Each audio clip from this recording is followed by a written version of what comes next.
함께 묵도하심으로 사순절 다섯째 주 주일 낮 예배 하나님께 올려드리도록 하겠습니다.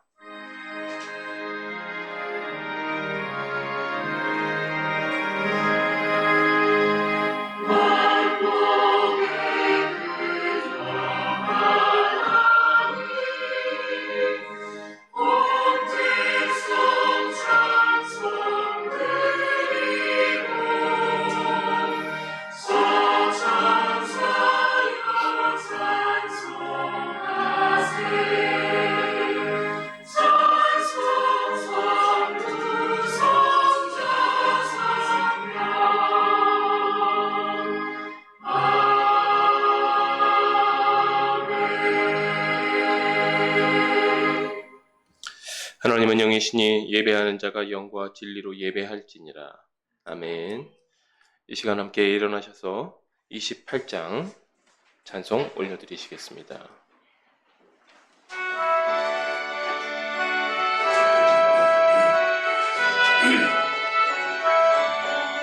복의 근원 강림하사 찬송하게 하소서. 한량없이 자비하심 승량할 길 없도다. 천사들의 찬송가를 내게 가르치소서. 가신 그 사랑을 항상 찬송하리라. 주의 크신 도움 받아 이때까지 왔으니 이와 같이 천국에도 이르기를 바라네. 하나님의 품을 떠나 죄에 빠진 우리를 예수 구원하시려고 보혈 흘려주셨네. 주의 귀한 은혜 받고 일생 빚진 자 되네. 주의 은혜 사슬 되사 나를 주께 매소서. 우리 마음은 연약하여 범죄하기 쉬우니 님이 받으시고 전국인을 지소서. 아멘. 성시교독 38번, 교독문 38번 함께 교독하시겠습니다. 지존자여, 시편금과 비파와 수금으로 여호와께 감사하며 주의 이름을 찬양하고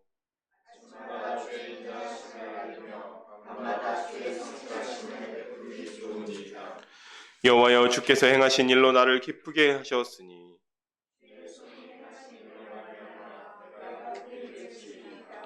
의인은 종려나무같이 번성하며 레바논의 백향목같이 성장하리로다.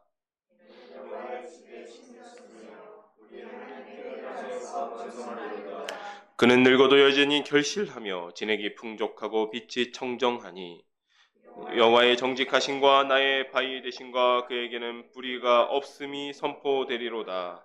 아멘. 시간 사도신경으로 우리의 신앙을 고백하시도록 하겠습니다. 전능하사 천지를 만드신 하나님 아버지를 내가 믿사오며 그 외아들 우리 주 예수 그리스도를 믿사오니 이는 성령으로 잉태하사 동정녀 마리아에게 나시고 본디오 빌라도에게 권한을 받으사 십자가에 못 박혀 죽으시고 장사한 지 사흘 만에 죽은 자 가운데서 다시 살아나시며 하늘에 오르사 전능하신 하나님 우편에 앉아 계시다가 저리로서 산자와 죽은 자를 심판하러 오시리라. 성령을 믿사오며 거룩한 공회와 성도가 서로 교통하는 것과 죄를 사하여 주시는 것과 몸이 다시 사는 것과 영원히 사는 것을 믿사옵나이다. 아멘. 자리에 앉아주시기 바랍니다. 찬송 250장 부르시겠습니다.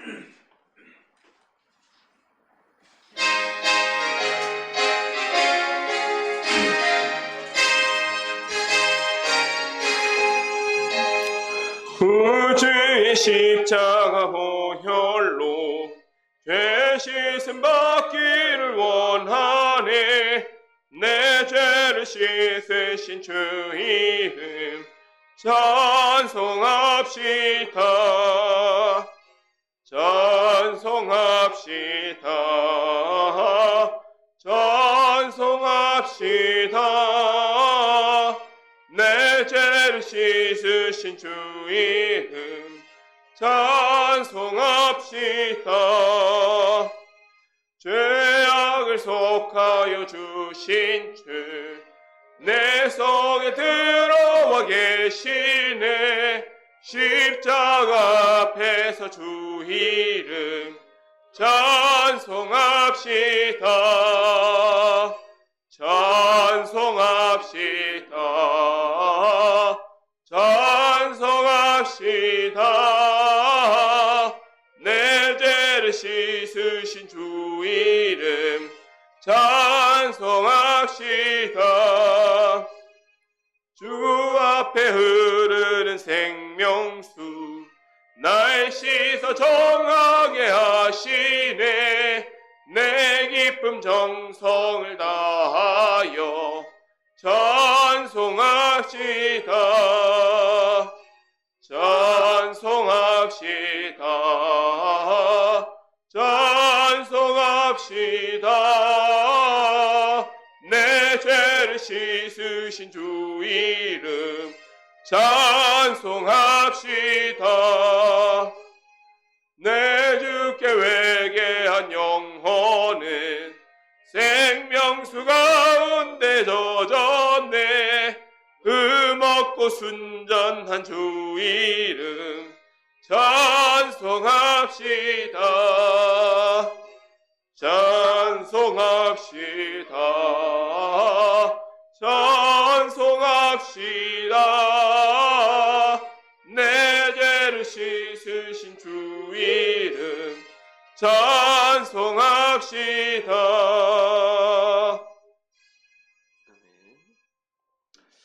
이 시간 우리를 대표해서 한주혁 성도님 나오셔서 기도 인도해 주시겠습니다.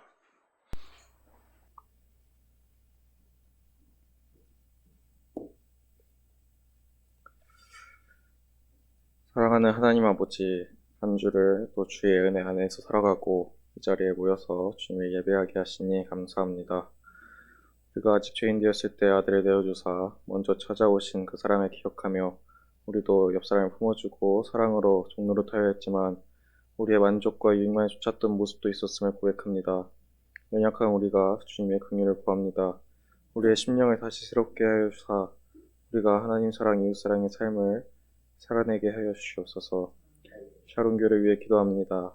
샤론의 성도들이 오직 하나님의 말씀을 사모함으로 힘써하라 지으신 뜻대로 이 세상에 빛과 소금의 역할을 감당하는 삶을 살게 원합니다. 살아가는 그 현장에서도 들은 말씀이 기억나게 하사 말씀에 순종하며 살아가는 삶으로 예배하는 예배자 되도록 하나님 역사하여 주시옵소서. 아버지께서 세우신 박규호 전도사님을 통해 주님의 음성을 듣게 하시니 감사합니다. 이 시간 전도사님을 통하여 주님의 말씀이 선포될 때 성령 하나님 역사하여 주사 듣는 성도들에게 깨닫는 지혜가 있게 하시고 들은 말씀이 우리 마음에 힘이 되고 위로가 되고 또 하나님의 말씀을 품은 성도들이 이웃에게 힘이 되어주고 위로가 되어주는 아름다운 영적 교제로 이어지기를 기도합니다. 온라인으로 예배드리는 성도들에게도 동일한 은혜를 주시기를 구하오며 우리의 구주이신 예수 그리스도 이름으로 기도합니다. 아멘.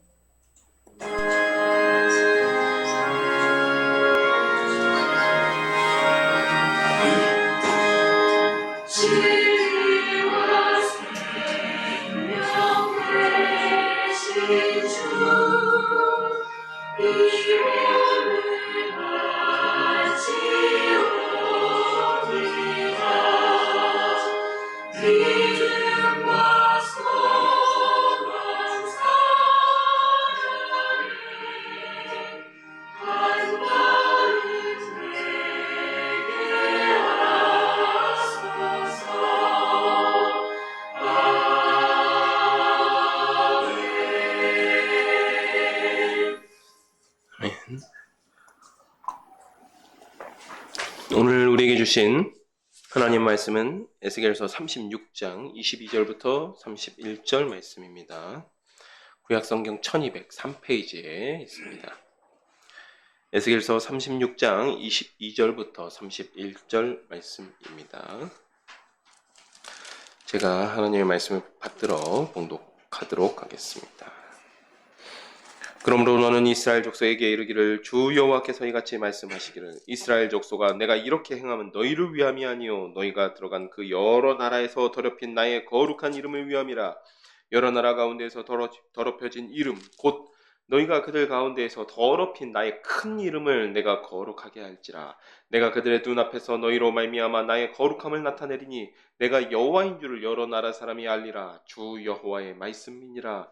내가 너희를 여러 나라 가운데에서 인도하여 내고 여러 민족 가운데서 모아들이고 고국 땅에 들어가서 맑은 물을 너희에게 뿌려서 너희로 정결하게 하되 곧 너희 모든 더러운 것에서와 모든 우상 숭배에서 너희를 정결하게 할 것이며 또 새 영을 너희 속에 두고 새 마음을 너희에게 주되 너희 육신에서 굳은 마음을 제거하고 부드러운 마음을 줄 것이며 또 내 영을 너희 속에 두어 너희로 내 율례를 행하게 하리니 너희가 내 규례를 지켜 행할지라.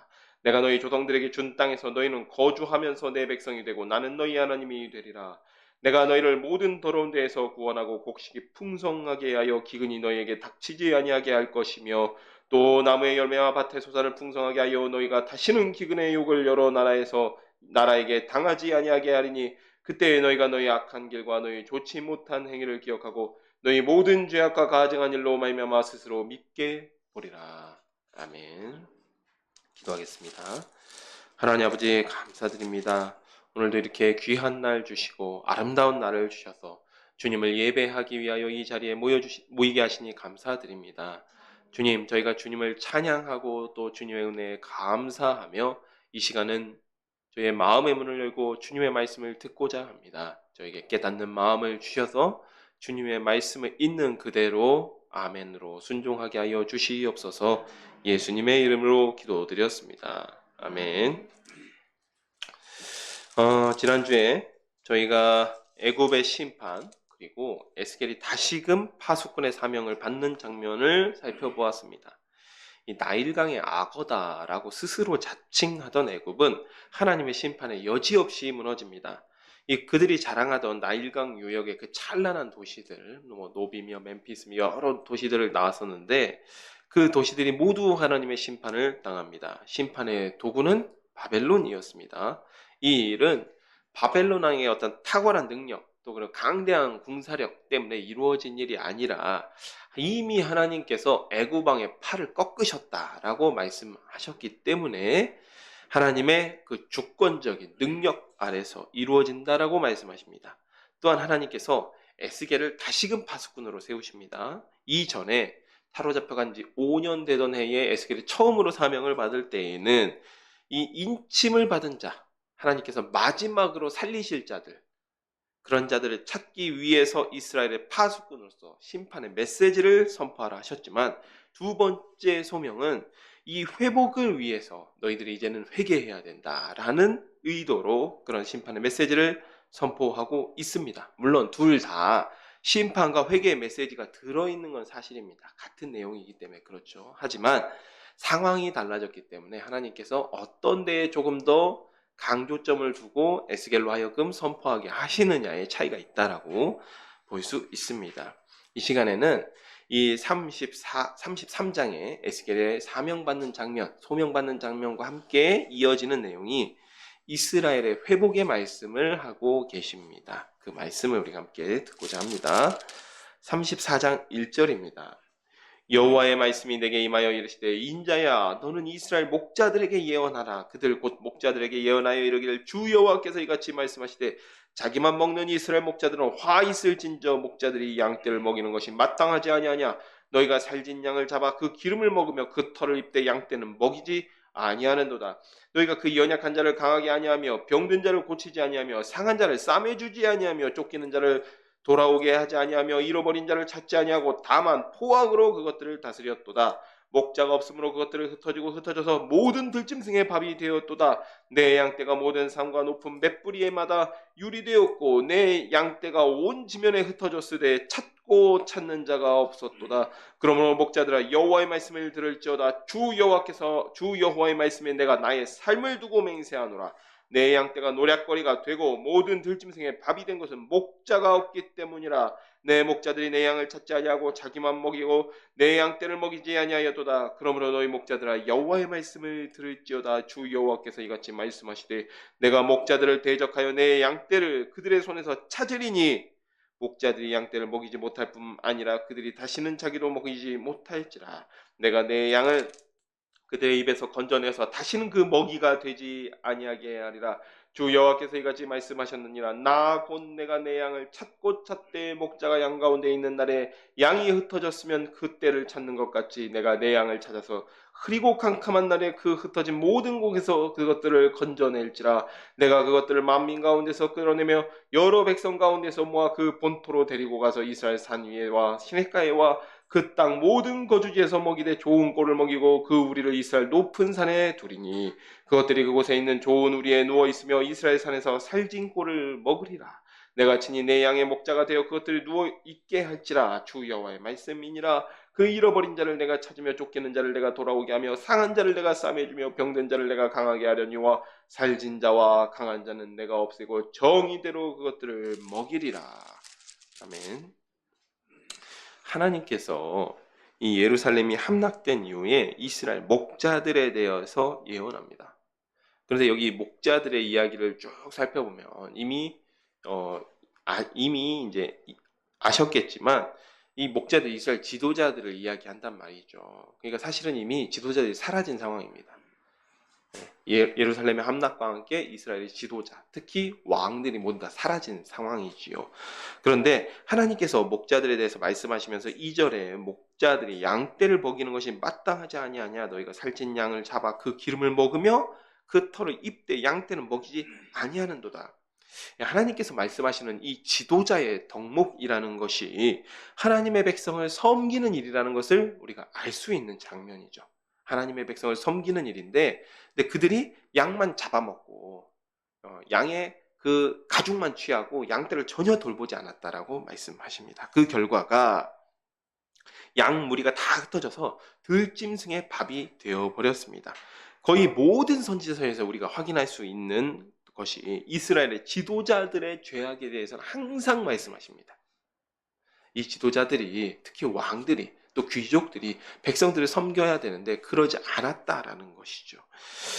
원래 지도자들의 이야기가 등장할 때는 이것과 함께 매치되는 것이 심판의 말씀이 항상 선포됩니다. 너희들의 지도자들, 너희들이 내 백성을 섬겨야 되는데 이렇게 너희들의 배만 불렸기 때문에 너희들이 그 이후로 심판을 받는다. 이런 메시지가 선포돼야 되는데, 그러나 지금은 이스라엘의 부패한 지도자들과는 다르게 앞으로 올 새로운 왕과 비교 대조라고 하는데, 비교 대조하여서 말씀하시기 위해서 이스라엘 지도자들을 가지고 오신 겁니다. 이스라엘 지도자들 실정, 그들의 죄악을 가지고 오신 거예요. 그런데 아까 말씀드렸듯이 이미 예루살렘이 함락된 후에 이 말씀이 주어진 것처럼 보인단 말이죠. 그러니까 지금은 이스라엘 백성의 지도자도 없고 왕도 없습니다. 하지만 그 흩어진 양떼와 같은 이스라엘 무리를 하나님께서 다시금 다스리겠다, 회복시키겠다라는 말씀을 하시기 위해서 이전 지도자들의 죄악을 지금 다시 한번 이야기하고 있다라는 것입니다. 이 10절을 보면 내 양떼를 그들의 손에서 찾으리라. 이 말씀 굉장히 중요합니다. 굉장히 짧게 말씀드리는데, 이 구절은 이스라엘의 왕정이 시작된 이후에 하나님 입장에서 보면 하나님의 양떼를 이스라엘 왕들의 손에 잠시 맡겨두신 겁니다. 그래서 이스라엘 목자인 왕이 그들을 제대로 돌보지 못했기 때문에 이제 하나님께서 다시 자기 백성을 직접 통치하시겠다라고 말씀하시는 것인데, 출애굽부터 왕정시대 직전까지 가나안이 왕으로 기름 부음 받기 전까지는 어떤 시대였죠? 사사시대, 또 모세가 이스라엘 백성을 가나안 땅이 아니라 가나안 땅으로 인도해 가던 그 시대에는 하나님이 직접 통치하는 신정 통치의 시절이었습니다. 그래서 일부의 대리자, 모세라든지 사사라든지 하는 일종의 대리자들은 있었지만 하나님께서 왕이 되셔서 직접 그 백성을 다스리는 체제였습니다. 그때의 문제는 무엇이었죠? 체제 자체는 문제가 없었습니다. 체제 자체는 온전했습니다.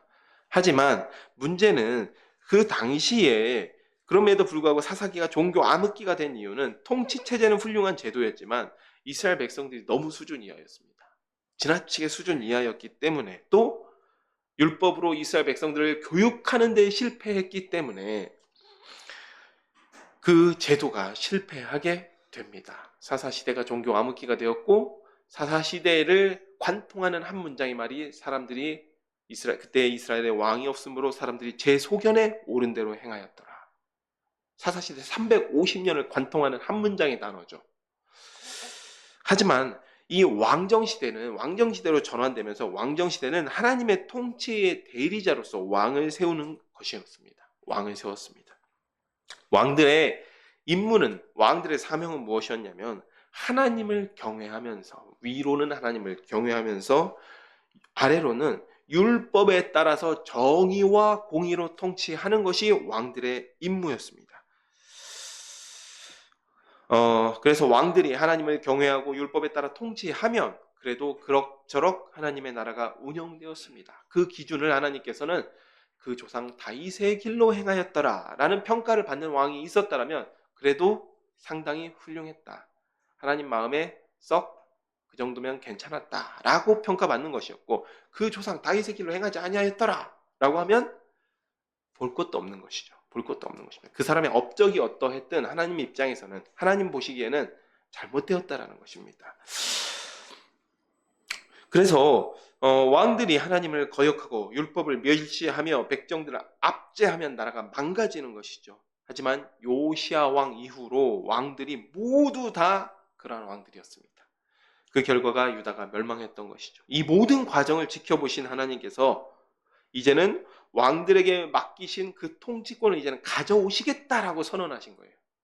그래서 이 단어가, 이 말이, 이 문장이 중요한 것입니다. 그래서 이 말씀은 하나님께서 다시 하나님은 나를 직접 다스리겠다는 암시가 들어있는 것입니다. 15절에 그래서 내가 친히 내 양의 목자가 되어 라고 되어 있죠. 또 16절 하반절, 살진 자와 강한 자는 내가 없애고 정의대로 그것들을 먹이리라 라고 말씀하십니다. 백성을 압제하고 착취하여서 자기만 배불렸던 자들을 하나님께서는, 하나님의 손에 그런 자들이 다 심판을 당하고 하나님께서 정의로 백성들을 먹이십니다. 왕들은 그 양떼를 먹이지 않으면서 기름을 먹고 털을 입었지만 하나님은 정의로 먹이십니다. 강한 자가 약한 자를 빼앗아 강한 자만 살찌는 것이 아니라 약자를 돌보시는 하나님의 정의대로 먹이신다라는 말씀입니다. 그래서 사실은 여기서 하나님께서 16절에 내가 잃어버린 자를 내가 찾으며 쫓기는 자를 내가 돌아오게 하며 상한 자를 내가 싸매주며 병든 자를 내가 강하게 하려니와, 이 말씀 누군가를 생각나게 만듭니다. 그렇죠. 누군가가 오셔서 하셨던 일과 정확하게 일치합니다. 그래서 이 뒷부분에는 다시 그분에 대한 설명이 구체적으로 나오게 되는 것입니다. 17절입니다. 주 여호와께서 이같이 말씀하셨느니라. 말씀하셨느니라. 나의 양떼 너희여, 내가 양과 양 사이와 순양과 순염소 사이에서 심판하노라. 너희가 좋은 꼴을 먹으면서 먹는 것을 작은 일로 여기느냐? 어찌하여 남의 꼴을 발로 밟느냐? 너희가 맑은 물을 마시는 것을 작은 일로 여기느냐? 어찌하여 남은 물을 발로 더럽혔느냐? 나의 양은 너희 발로 밟은 것을 먹으며 너희 발로 더럽힌 것을 마시는도다 하였느니라. 그러므로 주 여호와께서 그들에게 이같이 말씀하시되 나 곧 내가 살진 양과 파리한 양 사이에서 심판하리라. 너희가 옆구리에 어깨로 밀어뜨리고 모든 병든 자를 뿔로 받아 무리를 밖으로 흩어지게 하는도다. 그러므로 내가 나의 양떼를 구원하여 그들로 다시는 노략거리가 되지 아니하게 하고 양과 양 사이에 심판하리라. 내가 한 목자를 그들 위에 세워 먹이게 하리니 이는 내 종 다윗이라. 그가 그들을 먹이고 그들의 목자가 될지라. 나 여호와는 그들의 하나님이 되고 내 종 다윗은 그들 중에 왕이 되리라. 나 여호와의 말이니라. 내가 또 그들과 화평의 언약을 맺고 악한 짐승을 그 땅에서 그치게 하리니 그들이 빈 들에서 평안히 거하며 숲을 가운데서 잘지라. 내가 그들에게 복을 내리고 내 산 사방에서 복을, 내리며 때를 따라 소낙비를 내리되 복된 소낙비를 내리리라. 그리한즉 밭에 나무가 열매를 맺으며 땅이 그 소산을 내리니 그들이 그 땅에서 평안할지라. 내가 그들의 멍에의 나무를 꺾고 그들의 종으로 삼은 자의 손에서 그들을 건져낸 후에 내가 여호와인 줄을 그들이 알겠고 그들이 다시는 이방의 노랫거리가 되지 아니하며 땅의 짐승들에게 잡아먹히지도 아니하고 평안히 거주하리니 놀래일 사람이 없으리라. 내가 그들을 위하여 파종할 좋은 땅을 일으키리니 그들이 다시는 그 땅에서 기근으로 멸망하지 아니할지며 다시는 여러 나라의 추치를 받지 아니할지니라. 그들이 내가 여호와 그들의 하나님이며 그들과 함께 있는 줄을 알고 그들 곧 이스라엘 족속이 내 백성인 줄 알리라. 주 여호와의 말씀이라. 내 양 곧 내 초장의 양 너희는 사람이요 나는 너희 하나님이라. 주 여호와의 말씀이니라. 하나님께서 이스라엘의 목자만 심판하시는 것이 아니라요. 17절 양과 양 사이와 순양과 순염소 사이에서 심판하십니다. 그리고 20절 살진 양과 파리한 양 사이에서 심판하십니다. 이는 왕만 심판하신 것이 아니고 그 못된 지도자들에게 기생하면서 백성들을 수탈했던 부유한 자들, 또 권력이 있는 자들, 그런 지도층들도 함께 심판하신다는 의미죠. 자기 손으로서 노력을 해서 불을 쌓아서 또 그 불을 자기만 먹는 것이 아니라 이웃과 함께 나누고 백성들을 섬기기 위해서 부와 권력을 사용하는 것은 죄가 아니죠. 오히려 율법에서 그렇게 하라고 하신 것입니다. 그렇게 하라고 하셨어요. 하지만 오히려 하나님께서 명령하신 공의와 그 일들은 하나님께서 명령하신 공의와 정의를 실행하는 일입니다. 다만 18절과 21절 이들의 행태를 보면 자기는 좋은 꼴을 먹으면서 남은 꼴을 발로 밟고 자기는 맑은 물을 마시면서 남은 물을 발로 더럽힙니다. 또 양들을 어깨로 밀어뜨리고 뿔로 받아 무리를 흩어버렸습니다. 에스겔서 22장 12절을 함께 읽기를 원합니다. 22장 에스겔서 22장 12절입니다. 이미 지나온 말씀이긴 하는데요.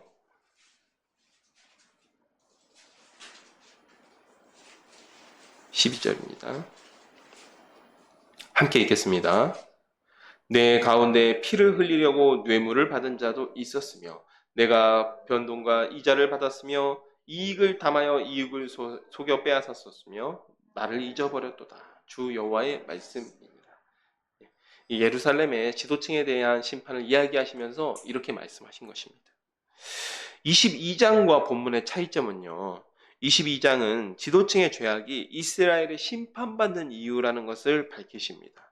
본문의 핵심은 지도층의 죄악을 고발하는 것이 아닙니다. 그와는 다른 부패한 지도자들과는 다른 공의와 정의로서 다스리시는 또 약자를 돌보시는 진정한 왕으로 오시는 내 종 다윗을 이야기하기 위한 것입니다. 소망의 말씀을 전하는 것이죠.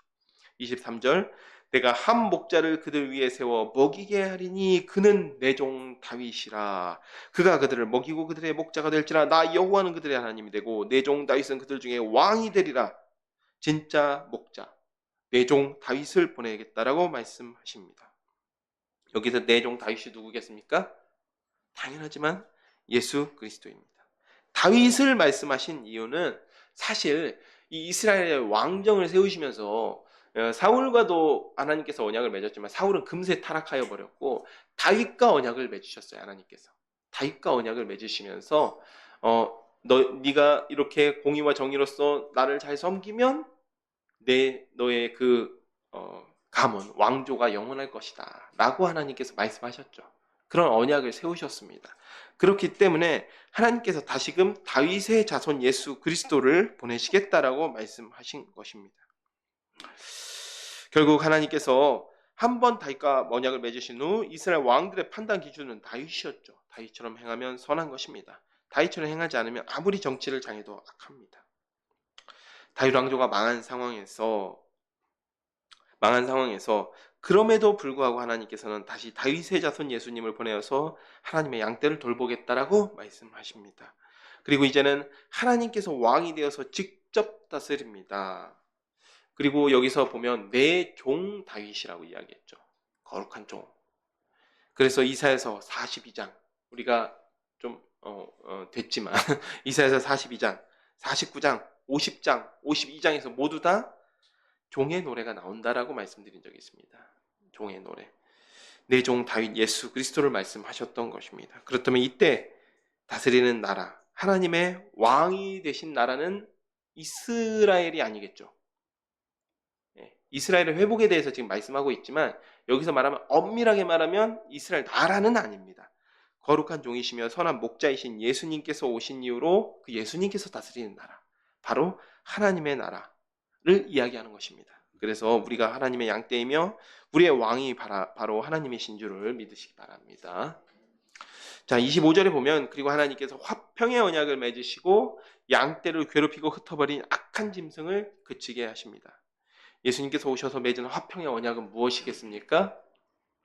예수님의 생명으로서, 예수님의 그 보혈의 피로써 맺으신 언약입니다. 죄에서 자유를 누리게 하고 하나님과 백성 사이에 깨어진 언약, 그 율법의 언약을 자기의 피로써 다시 이으신 언약이 화평의 언약입니다. 이렇게 화평의 언약을 맺으신 후에야 복을 주시는 것이에요. 복의 상징이 바로 소낙비죠. 소낙비. 가나안 땅에 뭐 그런 지리적인 설명을 다시 드리지 않는다 하더라도 가나안 땅에서 비는 하나님의 절대적인 은혜를 상징합니다. 큰 강이 없습니다. 요단강이 막 큰 강처럼 묘사되지만 그렇지 않습니다. 한강처럼 큰 강이 아닙니다. 굉장히 갈수기에 보면 정말 또랑 같은 강이 이 요단강입니다. 그만큼 큰 강이 없고 건조해서 비가 오지 않으면 농사를 지을 수 없던 가나안 땅에서 비는 생명이면서도 하나님의 은혜입니다. 이스라엘을 징계하실 때도 비를 주시지 않았습니다. 비를 주시지 않을 때가 많았습니다. 하지만 이제는 이스라엘 산 사방에 다시 비가 내립니다. 이스라엘이 망할 때까지도 이스라엘 섬겼던 신이 무엇입니까? 바알이 아닙니까? 바알. 이 바알이 비의 신입니다. 천둥과 비의 신이 바알입니다. 그때까지 이스라엘 백성들은 비의 신 바알이 비를 주는 줄 알고 바알에게 제사를 드렸습니다. 제사를 지냈습니다. 하지만 선한 목자가 와서 화평의 언약을 맺은 이후로는 그 생명의 비, 은혜의 비를 내리시는 것이 하나님이신 줄을 깨닫게 되는 겁니다. 그렇게 되면 황폐하였던 땅, 전쟁으로 황폐해졌던 땅이 다시 파종을 하게 됩니다. 그리고 나무가 열매를 맺게 됩니다. 지금 말씀드린 부분을 예언의 원근성이라고 이야기합니다. 산 위에 올라서 멀리 내다보면 산봉우리가 겹쳐 보이죠. 특히 예언에는 이런 부분이 많이 등장합니다.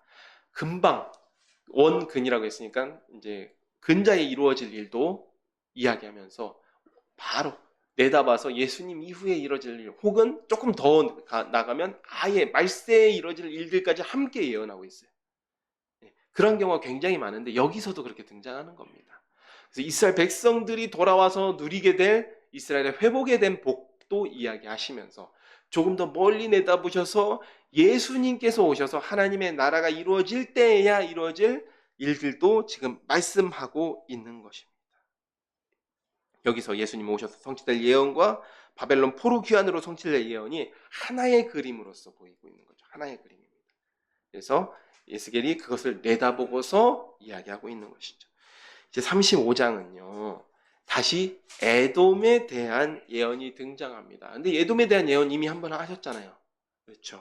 에돔에 대한 예언이 이미 25장에서 등장했습니다.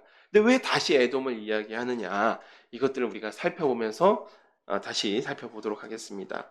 또 여호와의 말씀이 내게 임하여 이르시되 35장 1절입니다. 인자야 내 얼굴을 세일산으로 향하고 그에게 예언하여 이르기를 주 여호와께서 이같이 말씀하시되 세일산아 내가 너를 대적하여 내 손을 내 위에 펴서 내가 황무지와 공포의 대상이 되게 할지라 내가 내 성읍들을 무너뜨리며 내가 황폐하게 되리니 내가 나를 여호와인 줄 알리라. 내가 옛날부터 한을 품고 이스라엘 족속의 환난 때 곧 죄악의 마지막 때 칼의 위력에 그들을 넘겼도다. 그러므로 주 여호와의 말씀이니라. 내가 나의 삶을 두고 맹세하노니 내가 너에게 피를 만나게 한즉 피가 너를 따르리라.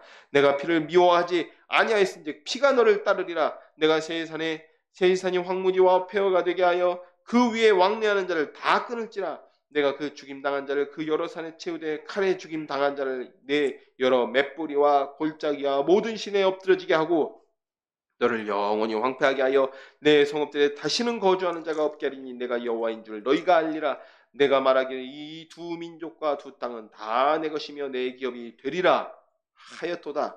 그러나 여호와께서 거기 계셨느니라. 그러므로 주 여호와의 말씀이니라. 내가 나의 삶을 두고 맹세하노니 내가 그들을 미워하여 노하며 질투한 대로 내가 내게 행하여 너를 심판할 때에 그들이 나를 알게 하리라. 내가 이스라엘 산들을 가리켜 말하기를 저 산들이 황폐하였으므로 우리에게 넘겨주어서 삼키게 되었다 하여 욕하는 모든 말을 나 여호와가 들은 줄을 내가 알리로다. 너희가 나를 대적하여 입으로 자랑하며 나를 대적하여 여러 가지로 말한 것을 내가 들었노라. 주 여호와께서 이같이 말씀하셨느니라. 온 땅이 즐거워할 때 내가 너를 황폐하게 해야 돼. 이스라엘 족속의 기업이 황폐함으로 내가 즐거워한 것 같이 내가 너를 황폐하게 하리라. 셰일사나 너와 에돔 온 땅이 황폐하리니 내가 여호와인 줄을 무리가 알리라 하셨다 하라. 아멘. 이 25장에서 이미 에돔에 대한 심판이 예언되었는데 다시 등장하는 이유가 있습니다. 먼저는 그만큼 이스라엘의 에돔에 대한 그 원한이 굉장히 깊은 거죠. 그 이유가 있는 것입니다. 오바댜서에 에돔에 대한 예언만을 다루고 있습니다. 오바댜서는. 그러면서 이 심판당한 유다가 에돔에 원한을 가지고 있었다라는 것을 알고 있습니다. 두 번째는 알게 됩니다. 두 번째는 34장에서 지도층의 죄악을 먼저 말씀하신 이유가 앞으로 오실 선한 목자 내종 다윗을 말씀하시기 위한 장치였죠. 이미 심판받은 지도층의 죄악을 다시 끌어온 이유가 그런 것처럼 여기서 에돔을 심판하시는 일을 다시 말씀하시는 이유는 사실은 35장이 중요한 게 아닙니다. 물론 중요하지만 더 중요한 건 36장에 이스라엘의 회복에 대한 말씀이 나옵니다. 에돔을 심판하심으로써 이스라엘을 회복시키시겠다는 말씀을 하시기 위해서 에돔의 심판을 다시 끌고 오신 것입니다. 5절에 내가 옛날부터 한을 품고 이스라엘 족속의 환난 때 곧 죄악의 마지막 때에 칼의 위력에 그들을 넘겼도다 라고 말씀하고 있죠. 에돔은 이스라엘 멸망 때 원한이 사무칠 정도로 이스라엘을 괴롭혔습니다. 오바댜서에는 바벨론 침략 때 에돔도 바벨론 군대에 동참하여서 예루살렘을 약탈했다. 또 그리고 도망가는 자들을 막아섰다라는 기록이 있습니다. 또 10절을 보면 두 민족과 두 땅을 이야기합니다. 에돔이 이야기하는 겁니다. 에돔 족속이 두 민족과 두 땅이 다 사라졌으니까 그 땅이 이제 내 거다라고 이야기하는 거예요. 그러니까 이제 주인 없어졌으니까 내가 그 땅을 차지하겠다. 자, 그렇게 북이스라엘과 남유다의 땅을 에돔이 노렸던 것으로 보입니다. 하나님께서 이 모든 행위를 하나님을 대적한 일로 보시고 에돔에게 보복하십니다. 15절 말미에 내가 여호와인 줄을 무리가 알리라 라고 이야기하시는데 에돔의 멸망으로 하나님께서 자기 이름을 드러내시겠다라는 이야기죠. 그런데 에스겔서에서 이런 표현들이 자주 나옵니다. 자주 나오는데 이 하나님의 이름을 드러내는 것은 심판 때입니다. 또 앞에서 이 표현을 사용하셨을 때는 패역한 유다를 심판하시면서 하나님의 이름을 드러내시겠다라는 의미로 사용하셨습니다. 그런데 지금은 에돔을 심판하시면서 하나님의 이름을 드러내십니다. 약간 분위기가 바뀌었는데요. 이어지는 내용이 36장의 이스라엘의 회복입니다. 다시 말하면 지금 이스라엘의 멸망 후 얼마 지나지 않은 시점이죠. 얼마 지나지 않은 시점입니다. 지금 이스라엘 백성들이 어떤 상황이겠습니까? 나라가 망했는데요. 소망이 없어요. 소망이 없고 다 낙심해 있고 낭망해 있는 상황입니다. 그리고 그때에 이스라엘이 멸망했을 때 가장 악독하게 이스라엘을 괴롭혔던 에돔을 심판하시겠다라고 말씀하시면서 대비하여서 이스라엘을 하나님께서 회복시키겠다라는 하나님 그리고 그것으로 하나님의 살아계심을 보여주시겠다, 나타내시겠다 그렇게 이야기하시고 있는 겁니다. 이게 사실 에돔의 멸망, 에돔에 대한 심판은 이스라엘 회복에 대한 징표와 다름이 없어요. 여기서 말씀하시는 거는. 자, 그래서 이제 다시 본론 36장으로 돌아가 보도록 하겠습니다. 인자야, 너는 이스라엘 산들에게 예언하여 이르기를 이스라엘 산들아 여호와의 말씀을 들으라. 주 여호와께서 이같이 말씀하시기를 원수들이 내게 대하여 말하기를 아하 옛적 높은 곳이 우리의 기업이 되었도다 하였느니라. 그러므로 너는 예언하여 이르기를 주 여호와께서 이같이 말씀하시기를 그들이 너희를 황폐하게 하고 너희 사방을 삼켜 너희가 남은 이방인의 기업이 되게 하여 사람의 말거리와 백성의 비방거리가 되게 하였도다. 그러므로 이스라엘 산들아 주 여호와의 말씀을 들을지어다. 산들과 맷뿌리들과 시내들과 골짜기들과 황폐한 사막들과 사방 남아있는 이방인의 노략거리와 조롱거리가 된 버린 성읍들에게 주 여호와께서 이같이 말씀하셨느니라. 주 여호와께서 이같이 말씀하시기를 내가 진실로 내 맹렬한 질투로 남아있는 이방인과 에돔 온 땅을 쳐서 말하였노니 이는 그들이 심히 즐거워하는 마음과 멸시하는 심령으로 내 땅을 빼앗아 노략하여 자기 소유를 삼았음이라. 그러므로 너는 이스라엘 땅에 대하여 예언하다 그 산들과 맷뿌리들과 시내들과 골짜기들에 관하여 이르기를 주 여호와께서 이같이 말씀하시기를 내가 내 질투와 내 분노로 말하였나니 이는 너희가 이방의 수치를 당하였음이라. 그러므로 주 여호와께서 이같이 말씀하시기를 내가 맹세하였은즉 너희 사방에 있는 이방인이 자신들의 수치를 반드시 당하리라. 그러나 너희 이방 이스라엘 산들아 너희는 가지를 맺고 내 백성 이스라엘 위하여 열매를 맺으리니 그들이 올 때가 가까이 이르렀음이라. 내가 돌이켜 너희와 함께 하리니 사람이 너희를 갈고 심을 것이며 내가 또 사람을 너희에 많게 하리니 이들은 이스라엘 온 족속이라. 그들을 성읍들에 거주하게 하며 빈 땅에 건축하게 하리라. 내가 너희 위에 사람과 짐승을 많게 하되 그들의 수가 많고 번성하게 할 것이라. 너희 전 지위대로 사람이 거주하게 하여 너희를 처음보다 낮게 대우하리니 내가 여호와인 줄을 너희가 알리라. 내가 사람을 너희 위에 다니게 하리니 그들이 내 백성 이스라엘이라. 그들이 너를 얻고 너는 그 기업이 되어 다시는 그들의 자식들을 잃어버리지 않게 하리라. 주 여호와께서 이같이 말씀하셨느니라. 그들이 너희에게 이르기를 너는 사람을 삼키는 자요 내 나라 백성을 제거한 자라 하거니와 내가 다시는 사람을 삼키지 아니하면 다시는 내 나라 백성을 제거하지 아니하리라. 주 여호와의 말씀이니라. 내가 또 너를 여러 나라의 수치를 듣지 아니하게 하며 만민의 비방을 받지 아니하게 하며 내 나라 백성을 다시 넘어뜨리지 아니하게 하리라. 주 여호와의 말씀이니라 하셨다 하라. 네. 여기 보면요, 유다가 멸망하고 이스라엘 대적들이 유다를 조롱합니다. 그래서 여기 보면 2절에 원수들, 그런데 여기는 복수로 표현되어 있죠. 우리나라 말로는 복수, 원수들이라고 했으니까 복수인데 사실 그 히브리어 원어로 보면 이게 원수입니다. 그 원수입니다. 그 원수. 35장과 36장 5절을 함께 살펴본다면 1차적으로는 멸망할 때 이스라엘 가장 잔인하게 괴롭혔던 에돔을 이야기하는 것이죠. 그래서 35장과 36장에 함께 엮여 있다라고 말씀드리는 것입니다. 그리고 함께 이스라엘 대적했던 이방을 표현하기 위해서 복수로 번역한 것처럼 보입니다. 에돔과 이방인들이 유다를 조롱하지만 5절부터 하나님께서 맹렬하신 질투로 이스라엘 땅을 빼앗아 자기 것으로 삼은 에돔과 이방인들에게 보복하십니다.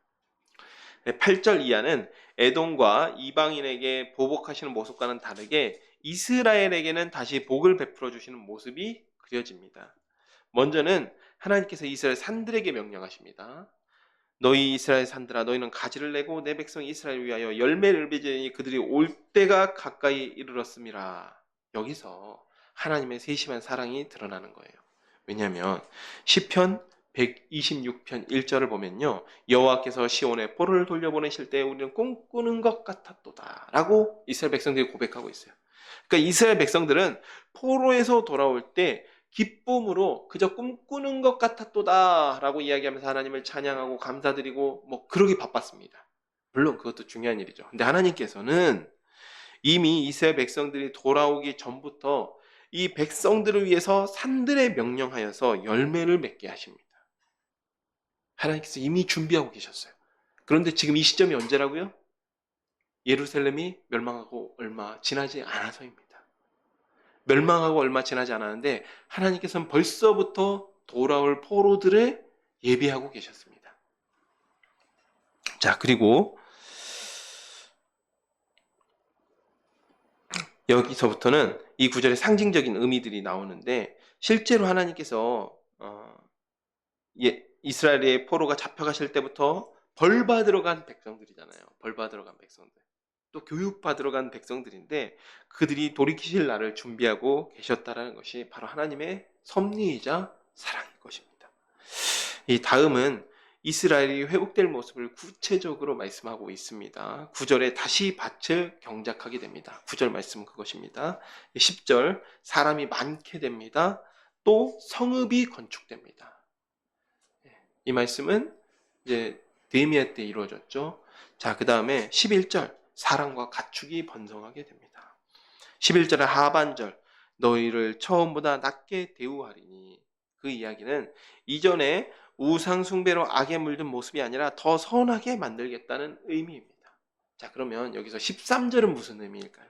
13절 주 여호와께서 너희에게 이르기를 너희는 사람을 삼키는 자여 내 나라 백성을 제거한 자라.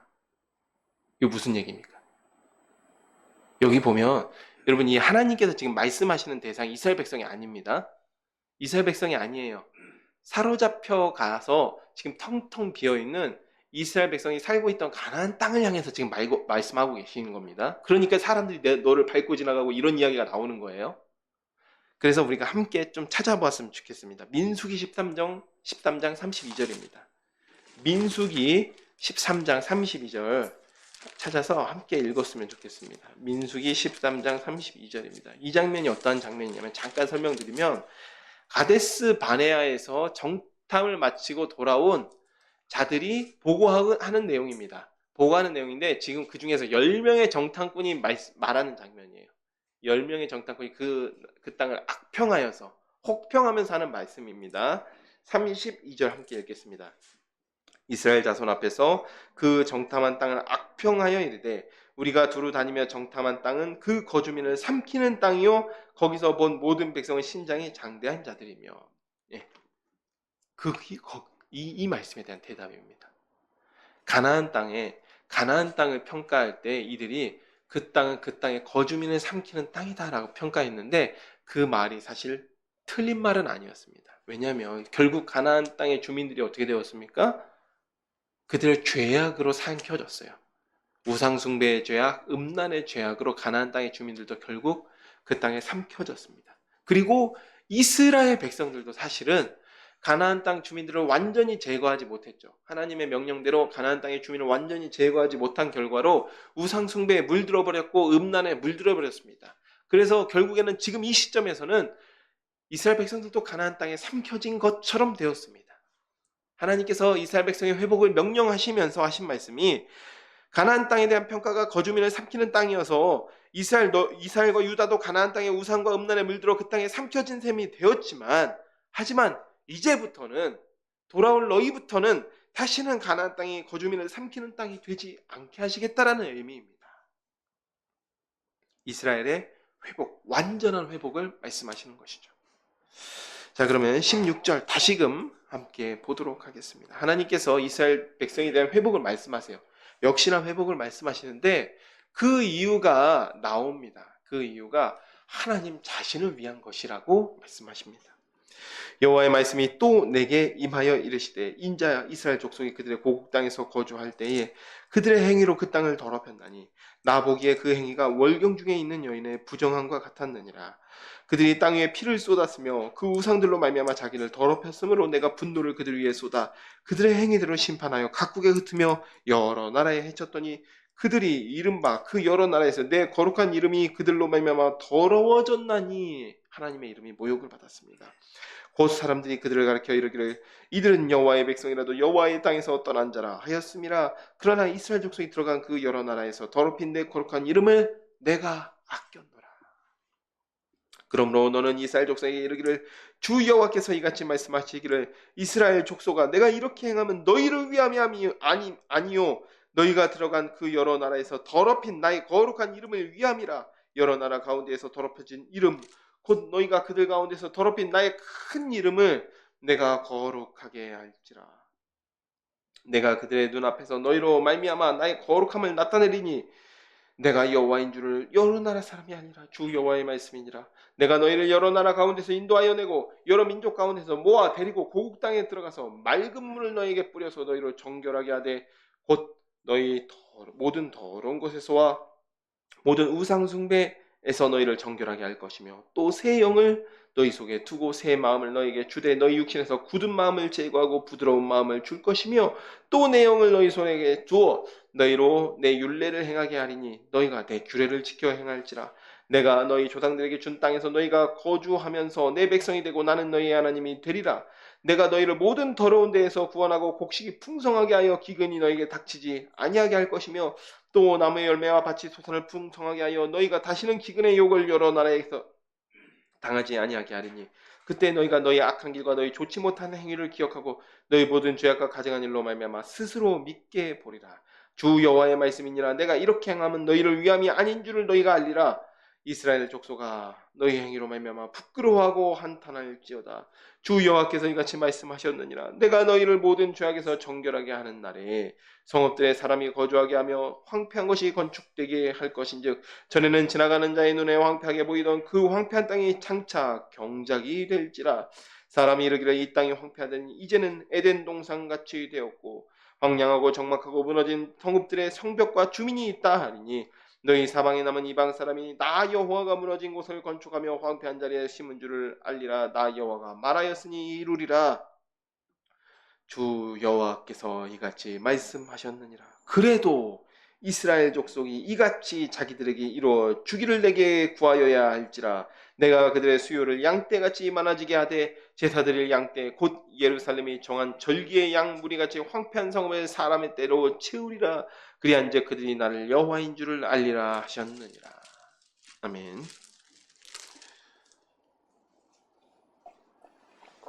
하나님께서 이스라엘의 더러운 우상 숭배로 인해서 이스라엘을 심판하셨습니다.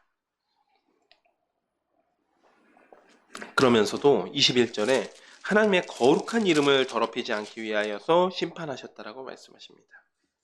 그리고 이스라엘을 다시 회복시키는 일도 하나님의 이름을 거룩하게 하시기 위해 하시겠다라고 말씀하십니다. 자, 22절에 이스라엘 족속아 내가 이렇게 행하면 너희를 위함이 아니요 너희가 들어간 그 여러 나라에서 더럽힌 나의 거룩한 이름을 위함이라 라고 말씀하시죠. 또 24절 하나님의 이름을 위해 이스라엘 백성을 다시 고국으로 모으시겠다라고 말씀하십니다. 여기까지 모든 일을 하나님의 거룩한 이름을 위해서 하나님께서 행하시는 일입니다. 25절 맑은 물을 너에게 뿌려서, 이거는 민수기 8장 7절에 나타나는 말씀인데 여기서는 레위인을 정결 예식, 레위인에 대한 정결 예식을 할 때 이 속죄의 물을 뿌리는 것을 의미합니다. 자, 그런데 이 말씀은 결국 무엇입니까? 이스라엘 백성을 속죄케 하는 일도 결국 누가 하시는 일입니까? 하나님께서 하시는 일이에요. 이스라엘 백성들이 잘못했다라고 나와서 속죄함을 받는 게 아니라 하나님께서 정결의 물을 뿌리셔서, 맑은 물을 뿌리셔서 이스라엘 백성의 더러움을 벗겨내시겠다라고 말씀하십니다. 26절에 새 영을 너희 속에 두고 굳은 마음을 제거하고 부드러운 마음을 줄 것이며, 또 27절 내 영을 너희 속에 두어 너희로 내 율례를 행하게 하리니 너희가 내 규례를 지켜 행할지라. 우상 숭배로 더러워졌기 때문에 속죄의 물을 뿌려서 정결하게 하시고 하나님의 영, 성령을 주신다라고 약속하십니다. 이 역시도 예언의 원근성을 의미하고 있습니다. 분명 이스라엘의 포로 귀환을 말씀하시는데 죄악을 정결하게 하시고 새로운 마음과 특별히 여기서 하나님의 영을 주시겠다라는 내용은 오순절 성령 강림 사건 이후의 일들을 말씀하고 있습니다. 즉 에스겔서는 70년 후에 일어날 포로 귀환 때의 일들과 600년 후에 일어날 오순절 성령 강림 사건의 일들을 같이 이야기하고 있는 것이죠. 그래서 32절에 하나님께서 자기의 거룩한 이름을 위하여 하신 일인데 이스라엘 족속이 그 일들 가운데서 자기의 범죄함을 깨닫고 부끄러워하게 됩니다. 무슨 얘기냐? 사실은 이스라엘 백성들이 회개하고 바벨론 포로 잡혀가서 회개하고 그 다음에 그 안에서 하나님의 율법으로서 제대로 교육받습니다. 그 내용이 드러나 있는 성경이 다니엘서입니다. 그런데 그조차도 사실은 하나님께서 하신 일들을 보고 이스라엘 백성들이 깨달아 알게 되어서 스스로 부끄럽게 여기게 된다는 거예요. 누가 하신 일입니까? 이스라엘 백성이 회개하는 일들까지도 하나님의 역사 가운데 있었던 일입니다. 37절 그래도 이스라엘 족속이 이같이 자기에게 이루어 주시기를 내게 구하여야 할지니라. 하나님께서 이미 계획하고 약속하셨음에도 불구하고 이스라엘에게 구하라고 말씀하십니다. 하나님의 약속을 믿기 때문에 나태한 일, 하나님께서 어차피 이루어 주실 것인데 라고 생각하면서 나태해지는 일은 맞지 않다라는 것이죠. 오히려 하나님의 약속을 믿는다면 너희들도 순종함으로써 동참해야 된다. 동참하는 일은 나에게 구하는 것으로 동참해라 라고 말씀하시는 것이죠. 그 외의 모든 일들은 누가 이루십니까? 하나님께서 이루실 거예요. 사랑하는 샤론의 가족 여러분, 오늘 살펴본 34장부터 36장까지 하나님께서 한 가지를 말씀하고 계세요. 한 가지를 말씀하시는데 바로 전적인 하나님의 은혜를 말씀하시고 있습니다. 물론 이스라엘 회복도 말씀하시고 이스라엘 다시 성결케 하시는 일도 말씀하시지만 결국 그 모든 일이 어디로 흘러가냐면 하나님의 전적인 은혜로 흘러갑니다. 34장에 내 종 다윗을 세우시는 일은 부패한 이스라엘 지도자들에게 압제당하는 백성들을 불쌍히 여기셔서 예수 그리스도를 보내셔서 하나님의 나라를 다스리시는 것입니다. 35장에 36장 하나님의 이름이 계속해서 등장하는데 하나님께서 자신의 명예를 위해서 자신의 거룩한 이름을 위해서 그렇게 하시는 것으로 나오지만 실은 하나님의 전적인 은혜를 지금 말씀하고 있는 것입니다. 하나님께서 하나님의 이름을 위해서 하시기 때문에 이스라엘의 어떤 공로와 이스라엘의 어떠한 무엇이 들어가 있지 않은 것이죠. 범죄한 이스라엘을 포로에서 돌리시는 분도 하나님이십니다. 범죄한 그들을 정결하게 하시는 분도 하나님이십니다. 하나님께 순종하는 새 마음, 새 영을 주시는 분도 하나님이십니다. 하나님의 영을 주셔서 하나님의 율례와 규례에 순종하게 하시는 분도 하나님이십니다.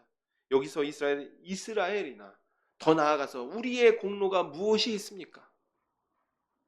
아무것도 없습니다.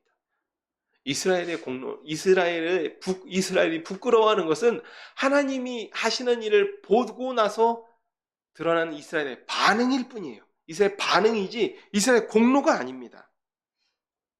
우리가 함께 살펴본 본문에 오직 하나님의 전적인 은혜와 사랑만이 대하와 같이 큰 강처럼 흘러가고 있습니다. 사랑하는 샤론의 가족 여러분, 사순절 기간입니다. 그리스도의 고난과 헌신, 또 사랑과 은혜에 반응하는 기간입니다. 이 기간 우리에게 이런 말씀을 주신 이유, 하나님의 그런 전적인 은혜로 말미암아서 우리도 그 은혜로 살아가기를 하나님께서 말씀하시고 있는 것입니다. 특히 우리 사순절 기간 동안에 지금 이제 사순절 마지막이고 사순절 이제 5번째 주고 다음 주에 이제 종려주일 지내고 고난 주간이 있은 다음에 부활주일이 찾아옵니다. 사랑하는 여러분, 이 시간 가운데 우리가 아무런 공로, 우리 또 사실 살다 보면 하나님 앞에 자꾸만 공로를 주장하게 됩니다. 공로를 주장하게 되고 서운한 마음이 쌓입니다. 하나님 왜 저희 기도에 응답하시지 않습니까? 하나님 제가 이렇게 기도하는데, 제가 이렇게 하나님 앞에 열심히 했는데 왜 제가 이런 고난을 당해야 됩니까? 라고 자꾸 하나님 앞에서 공로를 내세우게 됩니다. 하지만 하나님께서는 이스라엘 포로를 회복시키시면서부터도 이 모든 일이 하나님의 전적인 은혜와 주권에 달려있다라는 것을 말씀하고 있습니다. 오직 이스라엘 백성들이 그 앞에서 한 것은 그 하나님의 일을 보고 스스로 부끄러워한 일뿐입니다. 이 시간, 이 사순절 기간 동안에 우리가 이러한 은혜를 묵상하면서 하나님 앞에 겸손하게 나아가며 하나님의 전적인 은혜와 사랑에 감사함으로 반응하는 그런 시간이 되시기를 축복하며 제가 기도하고 말씀을 맺도록 하겠습니다. 하나님 아버지 참으로 감사드립니다. 오늘 이 귀한 사순절 기간 동안에 저희를 이곳 가운데 불러주시니 감사드립니다. 주님께서는 이스라엘 백성이 나라가 망한 그 순간부터 이스라엘 백성이 돌아올 길을 예비하셨고 이스라엘 백성이 돌아올 모든 일을 하나님께서 계획하시며 말씀하시며 하나님의 전적인 능력으로 그것들을 이루어 가심을 이야기하고 있습니다. 그곳 가운데는 이스라엘 백성의 어떠한 공로도 없었습니다. 그리고 저희도 어떠한 공로도 없습니다. 오직 하나님의 은혜와 사랑만이 가득할 뿐입니다. 주님, 이 사순절 기간 동안에 우리가 하나님의 은혜와 사랑을 감사하며 나아가게 하여 주시옵소서. 혹여라도 우리 마음 가운데 하나님 앞에 주장하고자 하는 어떠한 공로가 있을지라도 하나님의 그 크신 은혜와 사랑 앞에서는 아무 의미가 없는 그저 부끄러울 뿐이라는 것을 다시금 깨달아 알게 하여 주시고 하나님 앞에 오직 겸손한 마음으로 대화와 같이 흐르는 하나님의 은혜와 사랑에 감사하는 시간이 되게 하여 주시옵소서. 예수님의 이름으로 기도드렸습니다. 아멘. 이 시간 294장 함께 찬송하시면서 준비하신 예물 하나님께 올려드리도록 하겠습니다.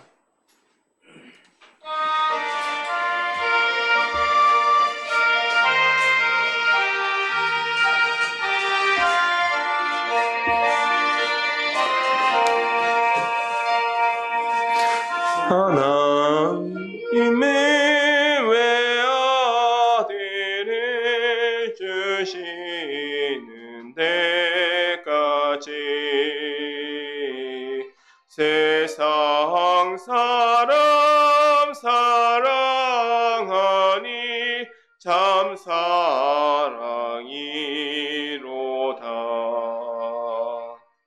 하나님은 사랑이라 죄악에 빠졌던 우리같이 사랑하니 참 사랑 아닌가. 하나님을 배반하고 멀리 떠난 우리 원수같이 대적하나 사랑하여 주네. 하나님은 사랑이라 죄악에 빠졌던 우리까지 사랑하니 참 사랑 아닌가. 세상 죄를 사하시려 우리 죽을 대신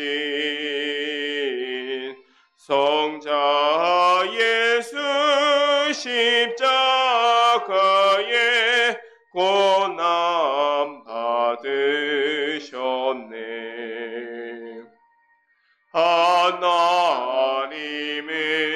사랑이라 죄악에 빠졌던 우리같이 사랑하니 참 사랑 아닌가. 사랑에 감사하여 곧 주께 나오라. 곤한 영혼 주께 맡겨 구원을 얻으라. 하나님은 사랑이라 죄악에 빠졌던 우리같이 사랑하니 참 사랑 아닌가. 아멘. 이 시간 드려진 헌금을 위해서 제가 기도하도록 하겠습니다. 하나님 아버지, 참으로 감사드립니다. 주님, 저희를 향하여서 정말 이렇게 뜨겁고 놀라운 사랑을 보여주신 주님, 저희가 주님의 사랑에 감격하여서 이 자리 가운데 나오면서 작지만 소중한 예물을 들고 나왔습니다. 주님, 이 예물을 기뻐 받아 주시었고 이 물질이 사용되는 곳마다 하나님의 전적인 은혜와 하나님의 전적인 그 사랑, 놀라우신 사랑이 함께 전해지게 하여 주시옵소서. 예수님의 이름으로 기도드렸습니다. 아멘. 예. 오늘 우리 샤론교회 예배에 참석한 여러분 모두를 주님의 이름으로 환영하며 하나님의 은혜와 진리가 함께 하시기를 축복합니다. 이 구제헌금 함께 하여 주신 분들, 의성과 안동 지역의 뜻을 모아서 우리 산불 구제헌금을 각각 10만 원씩 전달하였습니다. 그다음에 4월 20일 부활주일 예배 후에 저희 노방전도 합니다. 이제 부활절 계란 나눠주면서 노방전도 할 건데 참석하실 수 있는 분들, 시간이 허락하시는 분들 함께 하여 주시면 감사하겠습니다. 네, 4월 13일 오후 찬양 예배 후에 노방 전도용 계란 포장을 하려고 합니다. 시간이 허락되시는 분들 함께 하여 주시면 감사하겠습니다. 다음 주죠. 네. 그러면 함께 이 시간은 다 함께 일어나셔서 3장 찬송하시고 주기도문으로 예배를 마치도록 하겠습니다.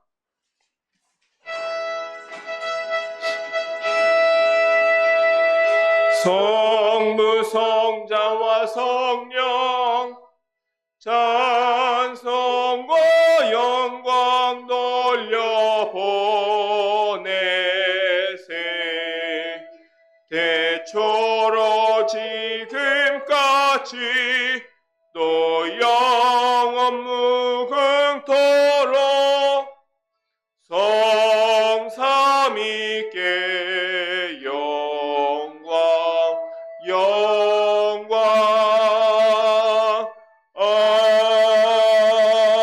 아멘. 하늘에 계신 우리 아버지여, 이름이 거룩히 여김을 받으시오며 나라가 임하시오며 뜻이 하늘에서 이루어진 것 같이 땅에서도 이루어지이다. 오늘 우리에게 일용할 양식을 주시옵고 우리가 우리에게 죄 지은 자를 사하여 준 것 같이 우리의 죄를 사하여 주시옵고 우리를 시험에 들게 하지 마시옵고 다만 악에서 구하시옵소서. 내게 나라와 권세와 영광이 아버지께 영원히 있사옵나이다. 아멘.